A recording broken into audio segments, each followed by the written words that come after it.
సంగారెడ్డి జిల్లా అమీన్పూర్ మున్సిపాలిటీ పరిధిలోని వందనపురి కాలనీలో అక్రమ నిర్మాణాలను కూల్చివేసింది హైడ్రా. రోడ్డును ఆక్రమించి నిర్మించిన బిల్డింగ్స్ ను కూల్చివేశారు అధికారులు. ఇటాచీతో అక్రమ నిర్మాణాలను కూల్చివేశారు. ఆక్రమణలకు పాల్పడితే కఠిన చర్యలు తప్పవని హెచ్చరించారు హైడ్రా అధికారులు.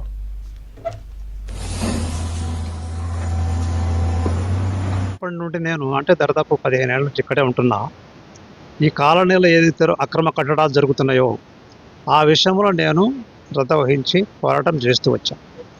అయితే ఇక్కడ రోడ్డు మీద 848 సర్వే నంబర్లో రోడ్డు మీద కడుతున్నట్టు ఈ అక్రమ కట్టడాన్ని కట్టొద్దు, అది పద్ధతి కాదు, రోడ్డు మీద కట్టొద్దని మేము రిక్వెస్ట్ చేశాం.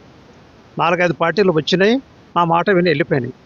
లాస్ట్లో ఇది కోర్టులో ఉండగా కూడా ఆయన వినకుండా కట్టడం జరిగింది. ఆ విషయంలో నేను మున్సిపల్ వెళ్ళినా, వాళ్ళకి చెప్పినా, వాళ్ళ మాట కూడా వినలేదు. తర్వాత ఆర్డీఎంఏ వారు ఏదో చెప్పారు, కట్టుకోమన్నారు అనేటువంటి సాగుతోటి వీళ్ళు కట్టడం మొదలుపెట్టారు, కట్టేశారు. ఈ విషయంలో సెక్రటరియట్ పోయినాం, తర్వాత హైడ్రాకి వెళ్ళాం. హైడ్రా వాళ్ళు వచ్చి ఇన్స్పెక్షన్ చేసి అన్ని డాక్యుమెంట్ చూసిన తర్వాత దాన్ని ఇమీడియట్గా తీసేయాలి, ఇది రోడ్ అని చెప్పి డిసైడ్ చేసి తీయడం జరిగింది. దానికి కాలనీ ప్రజలు కూడా అందరూ హర్షం చేస్తున్నారు. జనచైతన్య వెల్ఫేర్ అసోసియేషన్ వాళ్ళందరూ కూడా వాళ్ళు వచ్చి నిలబడుకున్నారు.